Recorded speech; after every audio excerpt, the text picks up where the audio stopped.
Good morning friends, welcome back to my channel. ಇವಾಗ time ಬಂದು 6:30 ಆಗಿದೆ. ನಾವೆಲ್ಲರೂ ರೆಡಿ ಆಗಿದ್ದೀವಿ. ಇವಾಗ ರಾಯರ ದರ್ಶನಕ್ಕೆ ಹೊರಡಬೇಕು. ಸೊ ಹೊರಡೋದಕ್ಕೆ ಮುಂಚೆ ನಿಮ್ಮೆಲ್ಲರಿಗೂ ಒಂದು ಗುಡ್ ಮಾರ್ನಿಂಗ್ ಹೇಳೋಣ ಅಂತ ಹೇಳ್ಬಿಟ್ಟು ಬಂದಿದ್ದೀನಿ.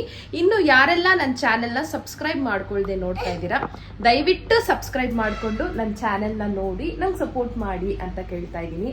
ನೋಡಿ, ನಾನು, ಅಮ್ಮ, ಮಕ್ಕಳು ಎಲ್ಲ ರೆಡಿ ಆಗಿದ್ದೀವಿ. ಶಶಾಂಕ್ ಒಬ್ರು ಬರೋದಕ್ಕೆ ಬಾಕಿ ಇದ್ದಾರೆ.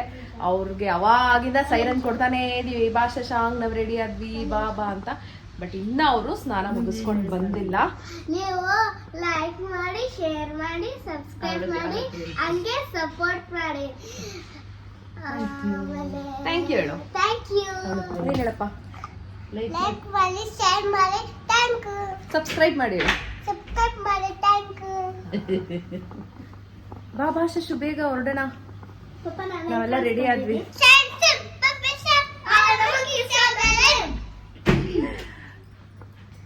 ಓಕೆ ಫ್ರೆಂಡ್ಸ್, ನಾವದೇ 7:30 ಪೂಜೆಗೆ ಹೋಗೋಣ ಅಂತ ಅನ್ಕೊಂಡಿದೀವಿ. ಎಲ್ಲ ಆಲ್ಮೋಸ್ಟ್ ರೆಡಿ ಆಯ್ತು. ಶಶಾಂಕ್ ಒಬ್ರು ರೆಡಿ ಆಗ್ಬಿಟ್ರೆ ಆಯ್ತು. ಇವಾಗ ಹೊರಡದೆ ನಾವು. ಸೊ ಬನ್ನಿ ನೋಡೋಣ ಹೇಗಾಗತ್ತೆ ದರ್ಶನ ಅಂತ ಹೇಳಿ. ನೀವು ನನ್ನ ಹಿಂದಿನ ವ್ಲಾಗ್ ನೋಡಿದ್ರೆ ಗೊತ್ತಾಗತ್ತೆ ನಾವು ಎಲ್ಲಿ ಬಂದಿದ್ದೀವಿ ಅಂತ ಹೇಳಿ. ಹೌದು, ನಾವು ಮಂತ್ರಾಲಯಕ್ಕೆ ಬಂದಿದ್ದೀವಿ. ಸೊ ಇವಾಗ ದರ್ಶನಕ್ಕೆ ಹೊರಡ್ತಾ ಇದ್ದೀವಿ. ಬಿಕಾಸ್ ನಾನು ಆಗಲೇ ಹೇಳಿಲ್ಲ ನಾವೆಲ್ಲಿದ್ದೀವಿ ಅಂತ. ನಾನು ಜಸ್ಟ್ ದರ್ಶನಕ್ಕೆ ಹೋಗ್ತಾ ಇದ್ದೀನಿ ಅಂತ ಅಂದ್ಕೊಂಡೆ. ಬಟ್ ಯಾರಾದರೂ ಹಿಂದಿನ ವ್ಲಾಗ್ ನೋಡಿದೆ ಈ ವ್ಲಾಗ್ ನೋಡಿದ್ರೆ ಕನ್ಫ್ಯೂಸ್ ಆಗ್ಬೋದು, ನಾವು ಎಲ್ಲಿದ್ದೀವಿ, ಯಾವ ದೇವ್ರ ದರ್ಶನಕ್ಕೆ ಹೋಗ್ತಾ ಇದ್ದೀವಿ ಅಂತ. ಹಾಗಾಗಿ ಹೇಳ್ತಾ ಇರೋದು, ಇವತ್ತು ನಾವು ಮಂತ್ರಾಲಯದಲ್ಲಿದ್ದೀವಿ. ಇವತ್ತು ಗುರುವಾರ. ಈಗ ನಾವು ರಾಯರ ದರ್ಶನ ಪಡ್ಕೊಳ್ಳೋಕ್ಕೆ ಅಂತ ಹೋಗ್ತಾ ಇದ್ದೀವಿ. ನೋಡಿ, ನಮ್ಮಪ್ಪ ಬುಕ್ ಮಾಡಿರೋದು ಮಂತ್ರಾಲಯ. ಸಾನ್ವಿಕನ್ ಬರ್ಡೇಗೆ ಬುಕ್ ಮಾಡಿರೋದಂತೆ ಮಂತ್ರಾಲಯಕ್ಕೆ ದರ್ಶನ ತಗೊಳ್ಳೋದಕ್ಕೆ. ಸಾನದ ಬರ್ಡೇ ಸೆಪ್ಟೆಂಬರಲ್ಲೇ ಆಯಿತು. ಇವಾಗ ಬಂದಿದ್ದೀವಿ ನಾವು, ಅದನ್ನು ಹೇಳ್ತಾ ಇರೋಣ. September 11th. ಹೌದು ಫ್ರೆಂಡ್ಸ್, ಇವತ್ತು ಗುರುವಾರ. ಸೊ ನನಗಿತ್ತು ಮನಸ್ಸಲ್ಲಿ ನಾನು ಗುರುವಾರನೇ ರಾಯರ ದರ್ಶನ ಮಾಡಬೇಕಂತ ಹೇಳಿ. ಹಾಗಾಗಿ ಗುರುವಾರದ ದರ್ಶನಕ್ಕೆ ಬಂದಿದ್ದೀವಿ. ನಮ್ಮ ಶಶಾಂಕ್ ಅವರು ಈ ಥರ ರೆಡಿಯಾಗಿದ್ದಾರೆ.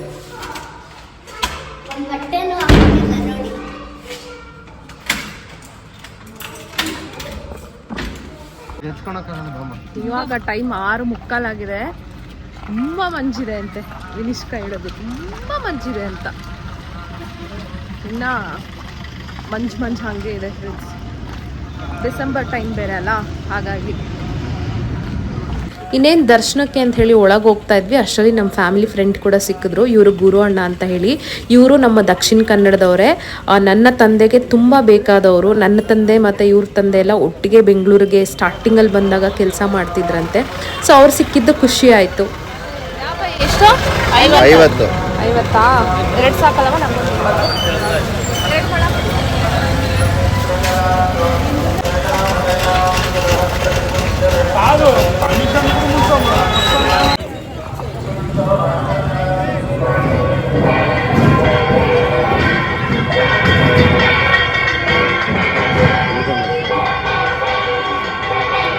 ನೋಡಿ, ನಾವು ಎಂಟ್ರಿ ಆಗ್ತಿದ್ದಂಗೆ ಪೂಜೆ ಸ್ಟಾರ್ಟ್ ಆಯ್ತು.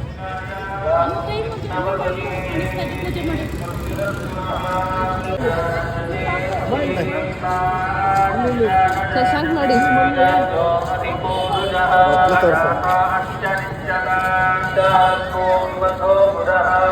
7 ಗಂಟೆ ಆಗಿದೆ. ಬಂದಿದ್ದೀವಿ ಇಲ್ಲಿ. ಒಳಗಡೆ ಹೋಗಬೇಕು. ಕನಕ ಮಹಾಪೂಜಾ ಸೇವಾ ಸಂಕಲ್ಪ ತಗೊಂಡಿದ್ದೆ. ಸೊ ನಮಗೆ 7:15ಗೆ ಪೂಜೆಗೆ ಬರಕ್ಕೆ ಹೇಳಿದ್ದಾರೆ. ಒಳಗೆ ಹೋಗಬೇಕು. ಜನ ತುಂಬ ಇದ್ದಾರೆ ಫ್ರೆಂಡ್ಸ್. ಗುರುವಾರ ಬೇರೆ ಅಲ್ಲ, ತುಂಬ ಇದ್ದಾರೆ ಜನ. ನೋಡ್ಬೋದು, ಕ್ರೌಡ್ ಸಿಕ್ಕಾಪಟ್ಟೆ ಇದೆ. ಆಮೇಲೆ ಒಂದು ಕ್ಯೂ ಕೂಡ ಇದೆ ಅಲ್ಲಿ, ಸೇವೆ ಟಿಕೆಟ್ಸ್ನೆಲ್ಲ ತಗೊಳ್ಳೋದು. ಬಟ್ ನಾನು ಆನ್ಲೈನಲ್ಲೇ ಬುಕ್ ಮಾಡ್ಕೊಂಡ್ಬಿಟ್ಟಿದ್ದೆ. ಸೊ ಹಾಗಾಗಿ ನನಗೆ ಈಸಿ ಆಯಿತು. ಕನಕ ಮಹಾಪೂಜಾ ಸೇವಾ ಸಂಕಲ್ಪ ಟಿಕೆಟ್ ತಗೊಂಡಿದ್ದೆ ನಾನು. ಇವಾಗ 7:30ಗೆ ಪೂಜೆಗೆ ಬರಕ್ಕೆ ಹೇಳಿದ್ದಾರೆ.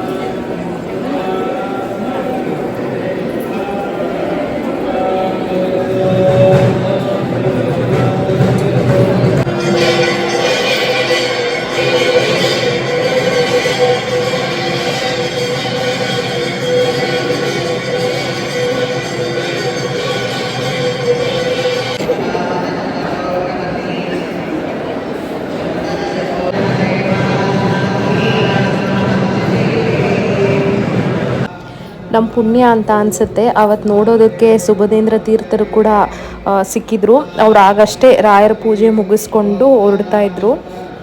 ಇವಾಗ ಈಚೆ ಬಂದ್ವಿ, ಟೈಮ್ 8 ಗಂಟೆ ಆಗಿದೆ. ದರ್ಶನ ಎಲ್ಲ ತುಂಬ ಚೆನ್ನಾಗಾಯಿತು. ದರ್ಶನ ಮುಗಿಸ್ಕೊಂಡು ಈಗ ಈಚೆ ಬಂದಿದ್ದೀವಿ. ಸುಮಾರು ಹೊತ್ತು ಅಲ್ಲೇ ಕೂತು ಇವಾಗ ಈಚೆ ಬಂದಿದ್ದೀವಿ.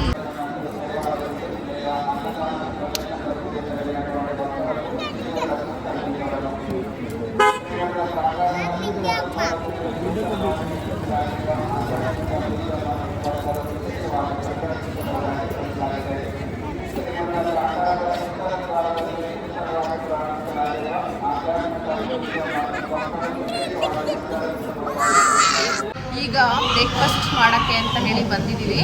ನಾವು ಸ್ಟೇ ಮಾಡಿದ್ದ ಹೋಟೆಲಲ್ಲೇ ಕಾಂಪ್ಲಿಮೆಂಟ್ರಿ ಬ್ರೇಕ್ಫಾಸ್ಟ್ ಅಂತೆ ನಾವು ಕೊಡ್ತಾ ಇರೋದು. ಸೊ ಹಾಗಾಗಿ ಬ್ರೇಕ್ಫಾಸ್ಟ್ ಮಾಡೋಕ್ಕೆ ಅಂತ ಇಲ್ಲಿ ಬಂದಿದ್ದೀವಿ. ನೆಕ್ಸ್ಟು ಬೇರೆ ಜಾಗಗಳಿಗೆ ಹೋಗಿ ಎಲ್ಲ ಬರೋಣ ಅಂತ ಅಂದ್ಕೊಂಡಿದ್ದೀವಿ. ನೋಡೋಣ ಯಾವ್ಯಾವ ಜಾಗಕ್ಕೆ ಹೋಗ್ತೀವಿ ಅಂತ. ಇವತ್ತು ರಾತ್ರಿ ಮತ್ತೆ ರಿಟರ್ನ್ ಟ್ರೈನ್ ಇದೆ ನಮಗೆ 10 ಗಂಟೆಗೆ ಬ್ಯಾಂಗ್ಳೂರಿಗೆ. ಸೊ ಅಷ್ಟರಲ್ಲಿ ಏನೇನೆಲ್ಲ ಪ್ಲೇಸಸ್ ಕವರ್ ಮಾಡೋಕ್ಕಾಗುತ್ತೆ ಅದನ್ನೆಲ್ಲ ಕವರ್ ಮಾಡೋಣ ಅಂತ ಅಂದ್ಕೊಂಡಿದ್ದೀವಿ. ನಮ್ಮಮ್ಮನ ಕೇಳೋಣ ಹೇಗೆ ಅನಿಸ್ತಾ ಅವ್ರನ್ನ. ಹೆಂಗೆ ಅನಿಸ್ತಮ್ಮ? ತುಂಬ ಚೆನ್ನಾಗಿತ್ತು, ತುಂಬ ಖುಷಿ ಆಯಿತು. ತುಂಬ ಚೆನ್ನಾಗಿತ್ತಂತೆ, ತುಂಬ ಖುಷಿ ಆಯ್ತಂತೆ. ಅವ್ರು ತುಂಬ ದಿನದಿಂದ ಕಾಯ್ತಾ ಇದ್ರು ಇಲ್ಲಿ ಬರೋದಕ್ಕೆ. ಸೊ ಇವತ್ತು ಟೈಮ್ ಕೂಡ ಬಂತು ರಾಯರ ದರ್ಶನ ಪಡ್ಕೊಳ್ಳೋಕ್ಕೆ. ನೋಡಿ ಕಾಂಪ್ಲಿಮೆಂಟ್ರಿ ಬ್ರೇಕ್ಫಾಸ್ಟ್ ಇಷ್ಟೆಲ್ಲ ಕೊಟ್ಟಿದ್ದಾರೆ. ಇದೇ ಚಿತ್ರಾನ್ನ, ಅವಲಕ್ಕಿ ಚಿತ್ರಾನ್ನ ಚಿತ್ರಾನ್ನ, ಪೊಂಗಲ್ಲು, ಆಮೇಲೆ ಉಪ್ಪಿಟ್ಟು, ಕೇಸರಿ ಬಾತು, ಸೆಟ್ ದೋಸೆ, ಇಡ್ಲಿ, ವಡ, ಚಟ್ನಿ, ಇದಿಷ್ಟು ಕಾಂಪ್ಲಿಮೆಂಟ್ರಿ ಬ್ರೇಕ್ಫಾಸ್ಟ್ ಅಂತ ಹೇಳಿ ಕೊಟ್ಟಿದ್ದಾರೆ. ಬ್ರೇಕ್ಫಾಸ್ಟ್ ಚೆನ್ನಾಗಿದೆ ಫ್ರೆಂಡ್ಸ್, ನೈಸ್, ತುಂಬ ಟೇಸ್ಟಿಯಾಗಿದೆ. ಶಶಾಂಕ್ನ ಕೇಳೋಣ ಇದು ಬ್ರೇಕ್ಫಾಸ್ಟ್ ಹೇಗಿದೆ. ಶಶಾಂಕ್ ಹೆಂಗಿದೆ ಬ್ರೇಕ್ಫಾಸ್ಟ್? ಕಾಂಪ್ಲಿಮೆಂಟ್ರಿ ಬ್ರೇಕ್ಫಾಸ್ಟು ಎಲ್ಲ ಒಂದೊಂದೊಂದು ತುತ್ತು ಹಾಕಿದ್ದಾರೆ ನೋಡಿ. ಚಿತ್ರಾನ್ನ, ಪೊಂಗಲ್ಲು, ಖಾರ ಬಾತು, ಕೇಸರಿ ಬಾತು, ಒಂದು ದೋಸೆ, ಇಡ್ಲಿ, ವಡೆ, ಚೆನ್ನಾಗಿದೆಲ್ಲ, ಎಲ್ಲ ಒಂದೊಂದು ಟೇಸ್ಟ್ ತಿನ್ಬೋದು. Sanu, how is your breakfast? Nice. ಅಲ್ಲಿಡು, ಅದಕ್ಕೆ ಜಾಸ್ತಿ ತಿನ್ಬೇಡ. ರೂಮಿಗೆ ಬಂದಿದ್ದೀವಿ. ರೂಮಿಗೆ ಬಂದು ಎಲ್ಲ ಡ್ರೆಸ್ ಚೇಂಜ್ ಮಾಡ್ಕೊಂಡ್ವಿ. ಬಿಕಾಸ್ ಬೇರೆ ಬೇರೆ ಜಾಗಗಳೇನಿದೆ ಹೋಗಿ ಎಕ್ಸ್ಪ್ಲೋರ್ ಮಾಡೋಣ ಅಂತ ಅಂದ್ಕೊಂಡಿದ್ದೀವಿ. ಸೊ ಡೇ ಪೂರ್ತಿ ಸ್ಯಾರಿನಲ್ಲಿರೋದು ಕಷ್ಟ ಅಂತ ಹೇಳಿ ಡ್ರೆಸ್ ಚೇಂಜ್ ಮಾಡಿದ್ವಿ. ನಾನು, ಅಮ್ಮ, ಶಶಾಂಕ್ ಎಲ್ಲ ಮಾಡಿದ್ವಿ. ಈಗ ಹೊರಡ್ತಾ ಇದ್ದೀವಿ. ನೋಡೋಣ ಏನೇನು ಜಾಗ ಶಶಾಂಕ್ ತೋರಿಸ್ತಾರೆ ಅಂತ. ನಾವಿದ್ದಿದ್ದು ಹೋಟೆಲಿಂದ ದೇವಸ್ಥಾನ ತನಕ ನಮಗೆ ಬಗ್ಗಿ ಸರ್ವಿಸ್ ಇತ್ತು. ಸೊ ಅದರಲ್ಲಿ ಈಗ ಹೋಗ್ತಾ ಇದ್ದೀವಿ. ವಾಪಸ್ ಮತ್ತೆ ಟೆಂಪಲ್ ಹತ್ರ ಹೋಗ್ತಾ ಇದ್ದೀವಿ. ದೇವಸ್ಥಾನದಿಂದ ಒಂದು ವೆಂಕಟೇಶ್ವರ ಸ್ವಾಮಿ ದೇವಸ್ಥಾನ ಇದೆ, ಆಮೇಲೆ ರಾಯರ ಪಾದುಕೆ ಇರೋವಂಥ ಮನೆ ಇದೆ. ಸೊ ಈಗ ಅಲ್ಲಿಗೆ ಹೋಗ್ತಾ ಇದ್ದೀವಿ. ಈಗ ನೀವು ನೋಡ್ಬೋದು, ನಾವು ಪ್ರಧಾನ ಅರ್ಚಕರ ಮನೆಗೆ ಹೋಗ್ತಾ ಇದ್ದೀವಿ. ಯಾಕೆಂತ ಹೇಳಿದ್ರೆ ರಾಯರು ಬಳಸ್ತಾ ಇದ್ದಂತಹ ಅವರ ಪಾದುಕೆ ಅಲ್ಲಿದೆ. ಸತತವಾಗಿ 353 ವರ್ಷಗಳಿಂದನೂ ಆ ಪಾದುಕೆಗೆ ಪೂಜೆ ಆಗ್ತಾ ಬಂದಿದೆ. ಇದೇನಂತ ಹೇಳಿದ್ರೆ ರಾಯರ ಶಿಷ್ಯರಲ್ಲಿ ಒಬ್ಬರಾಗಿದ್ದಂತಹ ತಿಮ್ಮಣ್ಣ ಆಚಾರ್ಯರು ನೀವು ಬೃಂದಾವನಕ್ಕೆ ಹೋಗೋಕೆ ಮುಂಚೆ ನನಗೇನಾದರೂ ಕೊಡಿ ಅಂತ ಕೇಳ್ತಾರಂತೆ. ಆಗ ರಾಯರು ಈ ಪಾದುಕೆನ ಕೊಟ್ಬಿಟ್ಟು ನಿಮ್ಮ ವಂಶಸ್ಥರೇ ನನಗೆ ಪೂಜೆ ಮಾಡ್ಕೊಂಡು ಬರ್ಬೇಕಂತ ಹೇಳ್ತಾರಂತೆ. ಹಾಗಾಗಿ ಇಲ್ಲಿ ಪಾದುಕೆಗೆ ಪೂಜೆ ನಡೆಯುತ್ತೆ. ಈಗ ತಿಮ್ಮಣ್ಣ ಆಚಾರ್ಯ ಅವರ 14ನೇ ತಲೆಮಾರಿನವರು ಈ ಪೂಜೆನ ಮಾಡ್ಕೊಂಡು ಬರ್ತಾ ಇದ್ದಾರೆ. ಅಂದರೆ ರಾಯರ ಪಾದುಕೆಗೆ ಪೂಜೆ ಮಾಡ್ಕೊಂಡು ಬರ್ತಿದ್ದಾರೆ. ಇದು ಅಲ್ಲೇ ಇರುವಂಥ ಇನ್ನೊಂದು ವೆಂಕಟೇಶ್ವರ ಸ್ವಾಮಿ ದೇವಸ್ಥಾನ. ಎಮ್ಮೆ ಅಲ್ಲ ಅದು, ಬೇಬಿ ಎಮ್ಮೆ. ಇಲ್ಲಿ ನೋಡಿ ತುಂಗಾಭದ್ರಾ ನದಿ ಕಾಣಿಸ್ತಾ ಇದೆ. ಅಲ್ಲೇ ಪಕ್ಕದಲ್ಲಿರುವಂಥ ಇನ್ನೊಂದು ದೇವಸ್ಥಾನದಲ್ಲಿ ಮದುವೆ ಕೂಡ ನಡೀತಾ ಇತ್ತು. ಅವರು ತಾಳಿ ಕಟ್ಕೊಂಡು ರಾಯರ ದರ್ಶನಕ್ಕೆ ಅಂತ ಹೇಳಿ ಹೋಗ್ತಾ ಇದ್ರು. ಆಗ ದಾರಿಲಿ ಯಾರೆಲ್ಲ ಸಿಗ್ತಾರೆ ಅವರೆಲ್ರಿಗೂ ಅಕ್ಷತೆ ಕೊಟ್ಬಿಟ್ಟು ಅಕ್ಷತೆ ಹಾಕಿ ಹುಡುಗ ಹುಡುಗಿಗೆ ಆಶೀರ್ವಾದ ಮಾಡಿ ಅಂತ ಕೇಳ್ತಾ ಇದ್ರು. ಹಾಗೆ ನಾವು ಅಕ್ಷತೆ ಹಾಕ್ಬಿಟ್ಟು ಹೋಗ್ತಾ ಇದ್ವಿ ಮುಂದೆ. ನೋಡಿ ಇವರೇ ಆ ನವ ದಂಪತಿಗಳು. ನೀವು ಎಲ್ಲರೂ ಇರೋ ಜಾಗದಿಂದನೇ ಅವ್ರಿಗೆ ಬ್ಲೆಸ್ ಮಾಡಿ ಒಳ್ಳೇದಾಗಲಿ ಅಂತ ಹೇಳಿ. ಈಗ ನಾವು ಅಲ್ಲಿಂದ ಸೀದಾ ಅಭಯ ಆಂಜನೇಯ ಸ್ವಾಮಿ ಟೆಂಪಲ್ಗೆ ಬಂದ್ವಿ.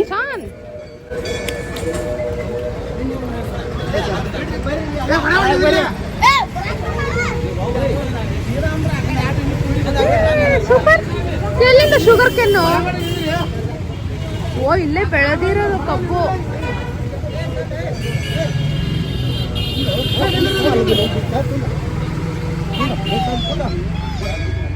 ಆಂಜನೇಯ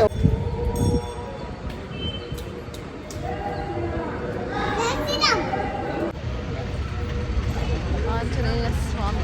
ಅಭಯ ಆಂಜನೇಯ ಸ್ವಾಮಿ. ಆಂಜನೇಯ ದೇವಸ್ಥಾನದಿಂದ ಸೀದಾ ನನಗೆ ತುಂಬ ಇಷ್ಟ ಆದಂಥ ಜಾಗಕ್ಕೆ ಬಂದ್ವಿ. ಅದೇ ಬಿಚ್ಚಾಲೆ ನೋಡ್ಬೋದು ನೀವು.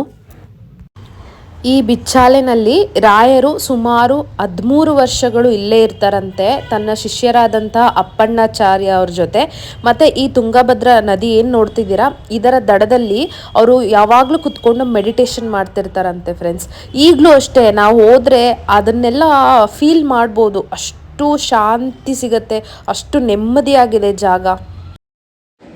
ನೋಡಿ ಫ್ರೆಂಡ್ಸ್, ಎಷ್ಟು ಚೆನ್ನಾಗಿ ಸಗಣಿ ಸಾರಿಸಿ ರಂಗೋಲಿ ಇಟ್ಟಿದ್ದಾರೆ.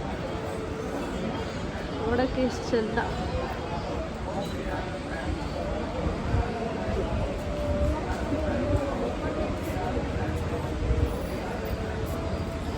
ಉಗ್ರ ನರಸಿಂಹ ದೇವರು.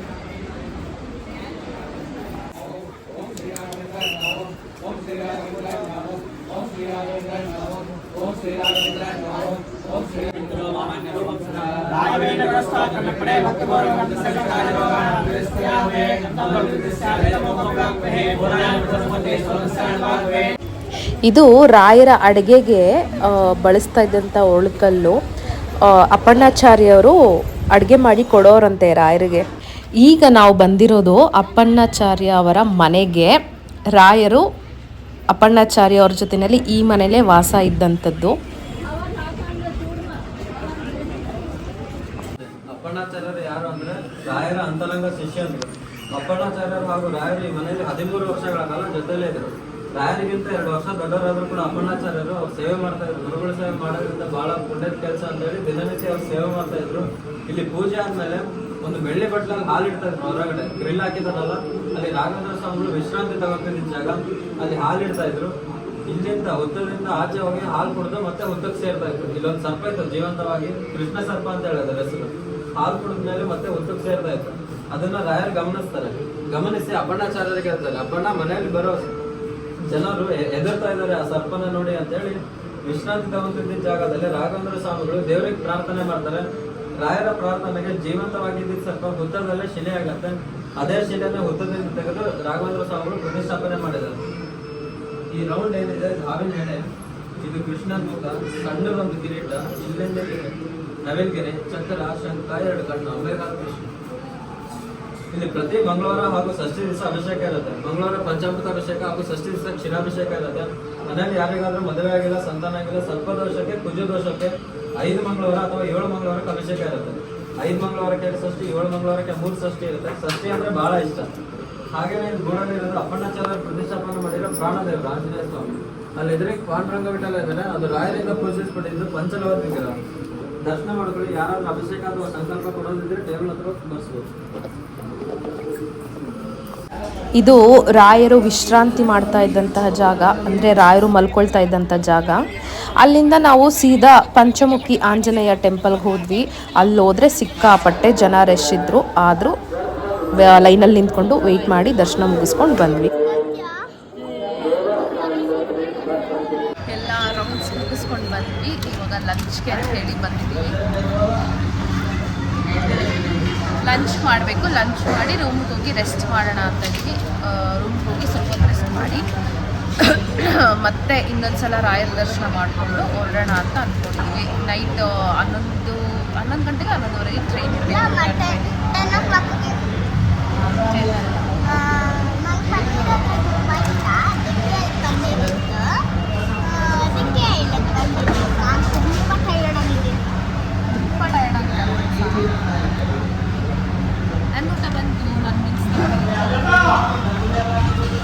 ಊಟ ಮುಗಿಸ್ಕೊಂಡು ರೂಮ್ಗೆ ಹೋಗಿ ಚೆನ್ನಾಗಿ ನಿದ್ದೆ ಮಾಡಿ ಎದ್ದು ಮತ್ತೆ ಫ್ರೆಶ್ ಅಪ್ ಆಗಿ ಇನ್ನೊಂದು ರೌಂಡ್ ರಾಯರ ದರ್ಶನ ಮಾಡ್ಕೊಂಡು ಬರೋಣ ಅಂತ ಹೇಳಿ ಮತ್ತೆ ನಾವು ಟೆಂಪಲ್ಗೆ ಹೋಗ್ತಾ ಇದ್ದೀವಿ.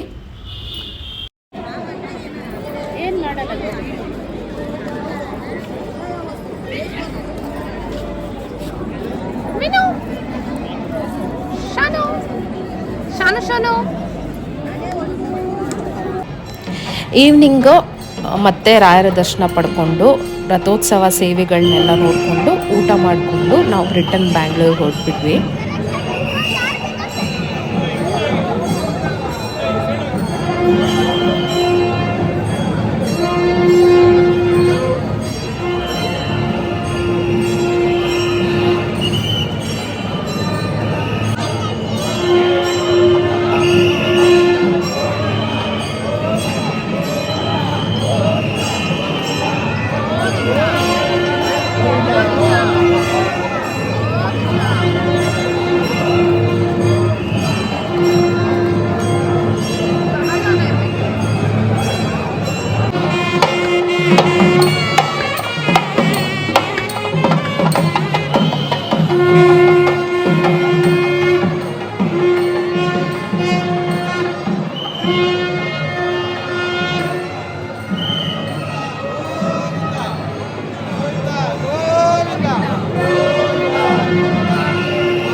ದರ್ಶನ ಮುಗಿಸ್ಕೊಂಡು ಈಗ ನಾವು ಊಟಕ್ಕೆ ಪ್ರಸಾದ ತಗೊಳ್ಳೋಣ ಅಂತ ಹೇಳಿ ಲೈನಲ್ಲಿ ನಿಂತಿದ್ದೀವಿ.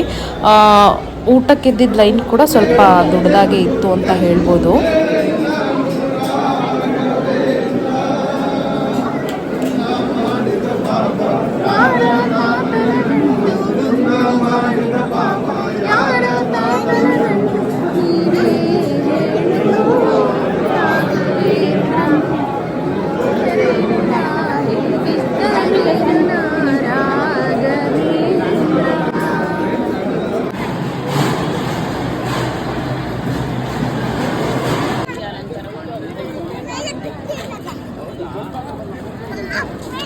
ಹೊರಟಿವಿ ಅಂತ ಹೇಳಲ್ವಾ?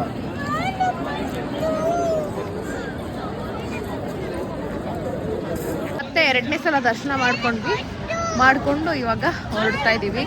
ಮತ್ತೆ ರಾಯರನ್ನ ಬಂದು ಯಾವಾಗ ದರ್ಶನ ಮಾಡ್ತೀವಿ ಅಂತ ಗೊತ್ತಿಲ್ಲ. ಸದ್ಯಕ್ಕೆ ಇವಾಗ ದರ್ಶನ ಆಗಿದೆ, ಹೊರಡ್ತಾ ಇದ್ದೀವಿ. 11:15ಗೆ ಟ್ರೈನ್ ಇದೆ.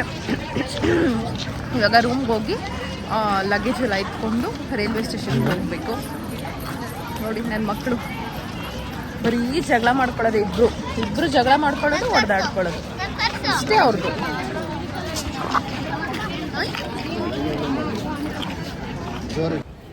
ರೂಮ್ನೆಲ್ಲ ಚೆಕ್ಔಟ್ ಮಾಡಿಕೊಂಡು ಈಚೆ ಬಂದ್ವಿ. ಆ್ಯಂಡ್ ನಮಗೆ ಟ್ರೈನ್ಗೆ ಇನ್ನೂ ಸ್ವಲ್ಪ ಜಾಸ್ತಿನೇ ಟೈಮ್ ಇತ್ತು ಅಂತ ಹೇಳ್ಬೋದು. ಹಾಗಾಗಿ ಮತ್ತೆ ನಾವು ದೇವಸ್ಥಾನದ ಪ್ರಾಂಗಣಕ್ಕೆ ಬಂದು ಲಗೇಜ್ ಎಲ್ಲ ಹಾಕ್ಕೊಂಡು ಅಲ್ಲೇ ಸ್ವಲ್ಪ ಹೊತ್ತು ಕೂತಿದ್ವಿ. ಮಕ್ಕಳಲ್ಲಿ ಏನೇನೋ ಅವ್ರಿಗೆ ಟಾಯ್ಸ್ ಎಲ್ಲ ಸಿಕ್ಕಿತ್ತು, ಅದನ್ನು ತೊಗೊಂಡು ಆಟ ಆಡ್ತಾಯಿದ್ರು. ಆಮೇಲೆ ಇಲ್ಲೊಂದು ಸ್ವಲ್ಪ ಹೊತ್ತಿದ್ದು ಟೈಮ್ ಸ್ಪೆಂಡ್ ಮಾಡಿ ಮತ್ತೆ ನಾವು ರೈಲ್ವೆ ಸ್ಟೇಷನ್ಗೆ ಹೊರಟ್ವಿ.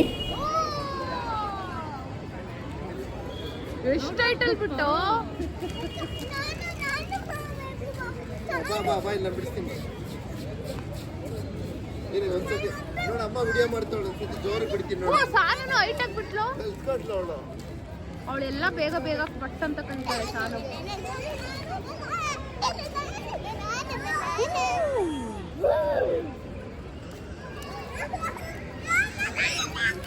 ಅವಳ ಕೈಲಿ ಬಿಡಿಸೋ, ಅವಳೊಬ್ಬಳೆ ಬಿಡ್ಬೇಕಂತೆ. ಅವಳಿಗೆ ಹೇಳ್ಕೊಡು ಹೆಂಗೆ ಅಂತ.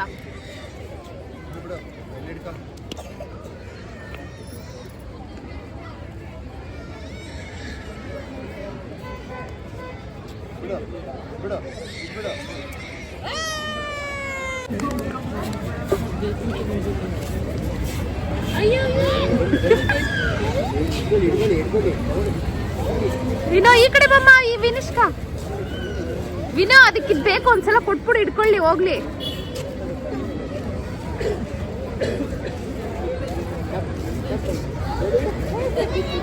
ನೋಡ್ ತಗೊಂಡು ಓಡಿದ್ದೆ ಅಲ್ಲೋಡು. ಆಮೇಲೆ ನಾವು ಆಟೋನಲ್ಲಿ ರೈಲ್ವೆ ಸ್ಟೇಷನ್ ರೀಚ್ ಆದ್ವಿ ಆ್ಯಂಡ್ ಬ್ಯಾಂಗ್ಳೂರು ಕೂಡ ರೀಚ್ ಆದ್ವಿ. ಇದಾಗಿತ್ತು ನಮ್ಮ ಮಂತ್ರಾಲಯದ travel vlog friends. I hope ನಿಮ್ಮೆಲ್ಲರಿಗೂ ಈ ವ್ಲಾಗ್ ಇಷ್ಟ ಆಗಿರುತ್ತೆ ಅಂತ ಹೇಳಿ ಮತ್ತೆ ನಿಮ್ಮೆಲ್ಲರಿಗೂ ಸಿಗ್ತೀನಿ ಮುಂದಿನ ವ್ಲಾಗಲ್ಲಿ. ಅಂಟಿಲ್ ದೆನ್ ಟೇಕ್ ಕೇರ್, ಬಾಯ್ ಬಾಯ್. ಹಾಗೆ ಎಲ್ಲರಿಗೂ ಹ್ಯಾಪಿ ನ್ಯೂ ಇಯರ್ 2025.